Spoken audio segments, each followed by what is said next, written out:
Hello everyone, ఎలా ఉన్నారు అందరూ? Hope all are safe. ఇందాకే చూశాను, తెలంగాణ రేపటి నుంచి లాక్డౌన్ అంట. స్టే హోమ్, స్టే సేఫ్ అండి.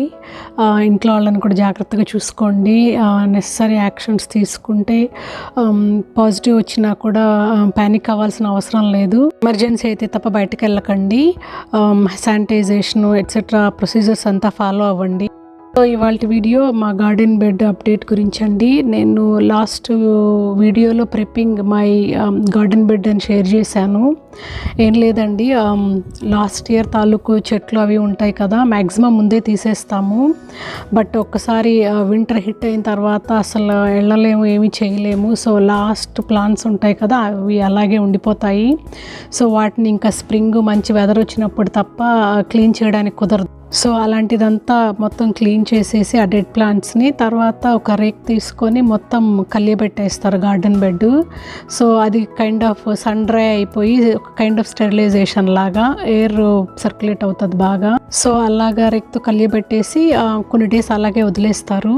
తర్వాత దాన్ని సాయిల్ని ఎన్రిచ్ చేస్తారు, కౌ మెన్యూర్, గార్డెన్ సాయిల్ అలాంటివి వేసి. So towards the end of the వీడియోలో మీకు కనిపిస్తుంది ఆ స్టెప్స్ అంతా. సో వీడియో చివరి వరకు చూడండి, you will get much information. చూస్తున్నారా, ఈ బాక్స్ సీడ్ ఆర్గనైజర్ టిన్ అండి. నేను టార్గెట్లో కొన్నాను, ఆల్మోస్ట్ 3 years అయి ఉంటుంది. అప్పుడు ఏంటంటే ఇలాగ సీడ్ టిన్ ఆర్గనైజరు, గార్డెన్ ఫ్లాగ్స్, పైగా ఈ కార్డ్స్ చూస్తున్నారు కదా, ఇవంతా కలిపి ఐ థింక్ $5 అనుకుంటా. అప్పుడు తీసాను. వెరీ హెల్ప్ఫుల్ ఆర్గనైజర్ ఇది. గార్డెనింగ్ చేసే వాళ్ళకి చాలా బాగా పనికొస్తుందండి. నాకు తెలిసి ఎవ్రీ ఇయర్ స్ప్రింగ్ సీజన్లో పెడతారు టార్గెట్లో. You can look for that. మీకు ఇక్కడ కనిపిస్తున్నాయి ఈ చార్ట్స్ లాంటివి, బాగా హెల్ప్ఫుల్ అవుతాయి. మీరు గార్డెనింగ్ ఏ ఏరియాలో వేశారు సీడ్స్ గుర్తుపెట్టుకోవడానికి, ఆల్సో ఏ సీజన్లో వేశారు, ఇవన్నీ కూడా మీకు ఆర్గనైజింగ్ లాగా బాగా ఉంటుంది.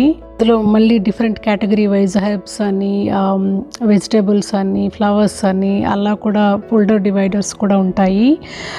మీరు చెక్ చేయండి, డెఫినెట్గా దొరుకుతుంది ఇప్పుడు కూడా టార్గెట్లో, ఆర్ అమెజాన్లో కూడా you can find it. I think మీరు చూస్తున్నారు కదా, ఈ సీడ్స్ నేను కొన్ని ఆన్లైన్లో కొన్నానండి. కొందరు నాకు ఫ్రెండ్స్ అండ్ ఫ్యామిలీ ఇచ్చారు. ఎవ్రీ ఇయర్ నేను అవే యూస్ చేస్తాను. ఆల్సో నాకు హార్వెస్ట్ నుంచి వచ్చినవి కూడా నెక్స్ట్ సీజన్కి ఆ సీడ్సే కూడా యూస్ చేస్తానండి. మామూలుగా అయితే నా దగ్గర ఎప్పుడు సీడ్ షీట్ ఉంటుందండి, దాంట్లోనే వేసేదాన్ని. లాస్ట్ ఇయర్ మేము గరాజ్ క్లీన్ చేస్తున్నప్పుడు పడేసినట్టున్నాము. ఇంకా ఈ కోవిడ్ దెబ్బకి, కోల్డ్ సీజన్కి అలాగా నేను ఏ షాప్కి వెళ్ళలేదు. హోమ్ డిపో, లోవ్స్ అలా కానీ లేకపోతే నర్సరీలో కానీ తీసుకురావచ్చు. 2 weeks బ్యాక్ లోకల్ నర్సరీకి వెళ్ళాను టాప్స్, బట్ ఆ రోజు తీసుకురావడం మర్చిపోయాను. షీటు బాగా హెల్ప్ఫుల్గా ఉంటుందండి. మీరు అన్ని సీడ్స్ ఒకే షీట్లో వేసుకోవచ్చు. మూవ్ చేయడానికి కూడా ఈజీగా ఉంటుంది. అంటే ఇప్పుడు ఇంకా వెదర్ బాగా అవ్వట్లేదు కదా, మధ్యాహ్నం పూట బయట పెట్టి ఎండలో మళ్ళీ నైట్ టైం ఇంట్లోకి గరాజ్కు తీసుకొచ్చేయడానికి వీలుగా ఉంటుంది అలాంటి సీడ్ షీట్ అయితే. ఏ నర్సరీలో కానీ హోమ్ డిపో, లోవ్స్లో వాళ్ళు ఊరికే అక్కడ పనిచేసే వాళ్ళని అడిగితే ఇస్తారండి, ఎందుకంటే వాళ్ళు ఎలాగో వాటిని త్రో చేస్తారు. సో అది నా దగ్గర లేకపోవడం వల్ల నేను ఇలాగా అల్యూమినియం ఫాయిల్ ట్రేలో మధ్యలో ఇలాగ పేపర్ ఉంటాయి కదండి, కార్టూన్ పేపర్స్, అవి డివైడర్స్ లాగా పెట్టి సీడ్స్ వేస్తున్నాను.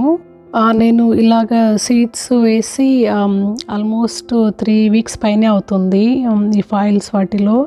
మీకు అదే ఎలాగ వేస్తున్నాను అన్నది షేర్ చేస్తున్నాను. మార్కింగ్ కానీ లేకపోతే నేను ఎలా ప్లాన్ చేస్తాను అన్నది చూడొచ్చు మీరు వీడియోలో. కొన్ని సీడ్స్ అయితే ఫర్ ఎగ్జాంపుల్ గోంగూర అలాంటివి అయితే డైరెక్ట్గా నేను బెడ్లోనే వేస్తానండి. కాకపోతే ఈసారి ఏంటంటే మాకు May 3rd week అయినా కూడా ఇంకా సన్నీగా లేవు, కోల్డ్ వెదరే ఉందన్నమాట. ఈసారి గోంగూర సీడ్స్ అలాంటివి కూడా ట్రైల్లోనే వేసాను. ఇండోర్ సాప్లింగ్స్ చేసి తర్వాత బెడ్లో నాటుదామని, కొన్ని జస్ట్ ట్రై చేద్దామని వేశాను. ఇంకా నేను జనరల్గా ఇంట్లో ఇలాగ సాప్లింగ్స్ వేసి బెడ్లో ఏవి నాటుతానంటే బెండకాయ, సొరకాయ, కాకరకాయ, దోసకాయ, ఇంకా ఏమున్నాయి, చిక్కుడుకాయ ఎట్సెట్రా ఇలాంటి వాటికి మాత్రం ఇంట్లో ముందే వేసేసి తర్వాత బెడ్లో నాటుతానండి. నేను మీకు ఆల్రెడీ నా ప్రీవియస్ వీడియోలో షేర్ చేశాను. ఆల్సో 2020 గార్డెన్ టూర్ కూడా చెక్అవుట్ చేయండి, అందులో కూడా ఉంది. కొన్ని ప్లాంట్సే తెచ్చి వేసేస్తాను, టొమాటో కానీ, చిల్లీస్, క్యాప్సికమ్, బుష్ బీన్స్, వంకాయ చెట్లు ఇలాంటివి అయితే ప్లాంట్సే తీసుకుంటామండి. ఎందుకంటే మాకు సమ్మర్ స్పాన్ చాలా తక్కువగా ఉంటుంది. సో దాంట్లో ప్రతిదీ సీడ్స్ నుంచి గ్రో చేసే టైంకి మాకు హార్వెస్టింగ్ వచ్చే టైంకి వింటర్ వచ్చేస్తుంది. సో అలాగా కొన్ని ఏంటంటే సీడ్స్ నుంచి నేను గ్రో చేస్తాను, కొన్ని ప్లాంట్స్ తీసుకొచ్చి నాటుతాను. ఆ సీడ్స్ నుంచి గ్రో చేసే కూడా కొన్ని డైరెక్ట్గా బెడ్లో వేసేస్తాను, గోంగూర లాంటివి. ఎందుకంటే అవి ఈజీ కదా, బెడ్లో వేసేసామనుకోండి ఫాస్ట్గా గ్రో అవుతుంది. వెజ్జీస్ కదా, సో అది మే బిగినింగ్కి లేకపోతే సెకండ్ వీక్ నుంచి స్టార్ట్ చేస్తాం బెడ్లో వేసేయడం. ఈసారి ఏంటంటే మాకు ఇంకా కోల్డ్ వెదర్ ఉంది, హోప్ఫుల్లీ నెక్స్ట్ వీక్ నుంచి బాగుంటుందని అనుకుంటున్నాము. సో కొంచెం టైం సేవ్ చేద్దామని నేను ట్రైల్లో వేసేసాను ముందుగానే, చూద్దాము ఒకసారి గివ్ ఇట్ ఏ ట్రై అని. నేను ట్రేలో సీడ్స్ వేసిన తర్వాత కూడా మాకు సూపర్ కోల్డ్ వెదర్ ఉండి ఈ ట్రే ఆల్మోస్ట్ 1 వీక్ పైన గరాజ్లోనే ఉన్నది. సాప్లింగ్స్ అసలు వస్తాయా రావా అనుకున్నాము, కానీ చాలా సీడ్స్ జర్మినేట్ అయ్యాయండి. మీరు చూస్తున్నారు కదా, ఇది నేను డేట్స్ కూడా మెన్షన్ చేశాను. నేను సీడ్స్ వేసిన డేటు అరౌండ్ ఏప్రిల్ 19th. మీకు ఇక్కడ జర్మినేట్ అయ్యి సాప్లింగ్స్ వచ్చాయి చూడు, అది తీసుకున్న డేటు మే 9th. చూసారా, నేను అసలు ఎక్స్పెక్ట్ చేయలేదు రావేమో అనుకొని ఈ బిట్వీన్ డేట్స్లో వెదర్ బాగుంటే గార్డెన్ బెడ్లో కూడా సీడ్స్ వేసాము. నెక్స్ట్ క్లిప్పింగ్స్లో మీరు అదే చూస్తారు. సో ఈ సాప్లింగ్స్ చూడంగానే I felt very happy. Almost రావు అనుకున్నాను, బట్ బాగానే వచ్చాయి. ఇప్పటికి కూడా అవి ట్రైల్లోనే ఉన్నాయండి, ఇంకా నాటలేదు. మాకు ఇంకా night time 3 degrees 2 degrees Celsius ఉంటుంది. కమింగ్ సాటర్డే నుంచి వెదర్ బాగుంది, సో అప్పుడు తీసుకెళ్ళి గార్డెన్ బెడ్లో నాటేద్దాం అన్న ఐడియాలో ఉన్నాము. చూడాలి మళ్ళీ ఏమన్నా చేంజెస్ వస్తాయేమో వెదర్లో. సో ఏప్రిల్ 19th కదండి నేను ట్రైలో నాటింది. దాని తర్వాత 1 week 10 days తర్వాత వెదర్ చాలా బాగుంది, పర్ఫెక్ట్, ఆల్మోస్ట్ సమ్మర్ అనుకున్నాము. కాకపోతే అలాగా ఒక 4-5 days ఉన్నది, మళ్ళీ తర్వాత కోల్డ్ వచ్చేసింది. బాగుంది అనుకున్నప్పుడు ఇంకా మేము గార్డెన్ బెడ్లో ఇంకా గార్డెనింగ్ సాయిల్, కౌ మెన్యూరు మొత్తం యాడ్ చేసి బాగా ఎన్రిచ్ చేసాము. అప్పుడు వెదర్ చూసినప్పుడు ఏంటంటే ఇంకేదో మధ్యలో ఒక 2-3 days బాగాలేనున్నట్టు ఉన్నింది. దట్స్ ఓకే, 2-3 days కదా ప్లాన్ చేసేద్దాము బెడ్లో అని అనుకొని వేసేసాము. కానీ తర్వాత చూస్తుంటే ఆ కోల్డ్ డేస్ ఎక్స్టెండ్ అయిపోతూ ఉన్నది. ఇప్పటికి కూడా ఇంకా అలాగే ఉంది నెక్స్ట్ ఫ్రైడే వరకు, కమింగ్ ఫ్రైడే వరకు. సాటర్డే నుంచి వెదర్ బాగుంది. సో ఇక్కడ మీరు చూస్తున్న క్లిప్స్లో సాయిల్ ఎన్రిచ్ చేస్తున్నా అండి, అంటే కౌ మెన్యూరే యాడ్ చేస్తాను నేను. బ్లాక్ కౌ మెన్యూర్ ఉంటుంది కదా, ఆ బ్యాగ్స్ ఒక 6 to 7 bags వేస్తున్నారు మా వారు. అది ప్లస్ గార్డెనింగ్ సాయిల్ ఉన్నది మాది పాతది, అది కూడా కలిపి వేసి మొత్తం మిక్స్ చేసేస్తామన్నమాట రేక్ తీసుకొని. కౌ మెన్యూర్కి వస్తే నేను ఇప్పుడు ఎన్రిచ్ చేయడంతో పాటు సీజన్ మిడిల్లో కూడా ఒకసారి ప్లాంట్స్కి యాడ్ చేస్తాను కౌ మెన్యూరు. ఎందుకంటే it really helps for the plants grow అవ్వడానికి, హార్వెస్ట్ బాగా రావడానికి హెల్ప్ అవుద్ది. జస్ట్ రీక్యాప్ లాగా చెప్పాలంటే ఫస్ట్ డెడ్ ప్లాంట్స్ అన్నీ తీసేసి తర్వాత సాయిల్ గార్డెన్ బెడ్లో సాయిల్ ఒకసారి రైక్ చేసి 2-3 daysకి అలాగ డ్రైయింగ్కి పెట్టేస్తాము. లైక్ జస్ట్ సాయిల్ స్టెరిలైజేషన్ లాగా ఉంటుంది. అలాగా సన్ డ్రై అయితే మంచిదే కదా, ఏమన్నా ఫంగై కానీ అలాంటివి గర్బ్స్ అలాంటివి ఉంటే కూడా చనిపోతాయి. తర్వాత ఏంటంటే ఇంకా 3-4 days తర్వాత ఇంకా సాయిల్ని ఎన్రిచ్ చేస్తాము. Cow manure, garden soil etcetera మీ చాయిస్ అండి, మీరు కూడా గూగుల్ చేయండి తెలుస్తాయి మోర్ ఇన్ఫర్మేషన్. ఈ ప్రాసెస్ గత 3-4 yearsగా చేస్తున్నామండి. మా బెడ్ పెట్టి 4 years అవుతుంది ఆల్మోస్ట్.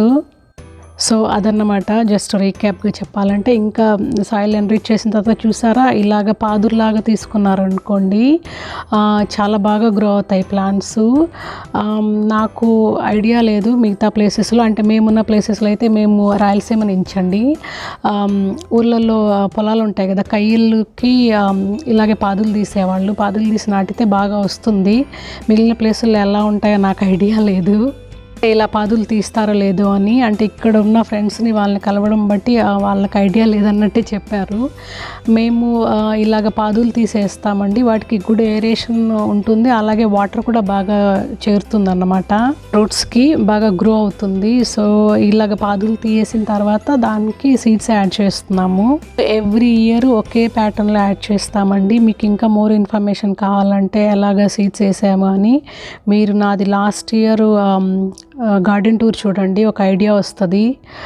ఒక సెట్ ఆఫ్ ప్లాంట్స్ ఉంటాయి, అవే వేస్తూ ఉంటాం ఎవ్రీ ఇయర్. కాకపోతే కొన్ని ఏమైనా అడిషన్స్ ఉంటే ఉండొచ్చు మాకు వచ్చే సీడ్స్ని బట్టి, లేకపోతే ప్లాంట్స్ని బట్టి, దొరికే ప్లాంట్స్ని బట్టి. అలాగా అవుట్లైన్ ఇవ్వాలంటే గోంగూర వేస్తున్నాము. గోంగూర, సొరకాయ, బీరకాయ, కాకరకాయ, దోసకాయ, చిల్లీసు, చిక్కుడుకాయ, గోరు చిక్కుడుకాయ, పందిరి చిక్కుడుకాయ, బెండకాయలు. మా దగ్గర సిరికూర అంటారండి, మా సైడ్ సిర్రాక్ అంటాము. సిర్రాక్ సీడ్స్ ఉంటే అవి వేశాను. తోటకూర సీడ్స్ ఫ్రంట్లో లెఫ్ట్ సైడ్ ఒక పోర్షన్ పెట్టుకుంటాను, మీకు ఇక్కడ చూపిస్తున్నాను కదా, అక్కడ ఏరియా వరకు నేను సిర్రాకు, తోటకూర వేశాను. ఆల్సో సమ్ ఏరియా వదిలేసామండి, టొమాటో ప్లాంట్స్, బీన్స్, క్యాప్సికమ్ అలాంటివి కొంటామన్నాం కదా. సో వాటికి కూడా కొంచెం ప్లేస్ వదిలేసేసి మిగిలిన చోట్ల మాత్రమే సీడ్స్ వేసాము. ఎవ్రీ ఇయర్ ఒక ప్యాటర్న్ యూస్ చేస్తాం కాబట్టి మాకు తెలుసు అన్నమాట ఎక్కడ ఏ సీడ్స్ వేసామని. ముందైతే గార్డెన్ ఫ్లాగ్స్ పెట్టుకునే వాళ్ళము, కాకపోతే ఇప్పుడు మాకు ఐడియా ఉంది కాబట్టి ఆ ఫ్లాగ్స్ ఏం యూస్ చేయకుండానే అలాగే వదిలేసాము. సో సీడ్స్ నాటేశాక ఇంకా మొత్తం వాటర్ పట్టేసాము ఒకసారి గార్డెన్ బెడ్కి. ఆల్వేస్ షవర్ ఆప్షన్ యూస్ చేస్తానండి హౌస్తో వాటర్ పట్టేటప్పుడు. సో అది హార్ష్గా ఉండదన్నమాట. ఆల్మోస్ట్ 7 to 9 days అయిందండి మేము సీడ్స్ నాటి. ఇప్పుడు మళ్ళీ కోల్డ్ వెదర్, నేను చెప్పాను కదా, హోప్ఫుల్లీ సీడ్స్ జర్మినేట్ అవుతాయి అనుకుంటాను ఫాస్ట్గానే. I will keep you posted అండి. I hope you like the video. Please let me know your comments and thanks for watching. Stay home and stay safe.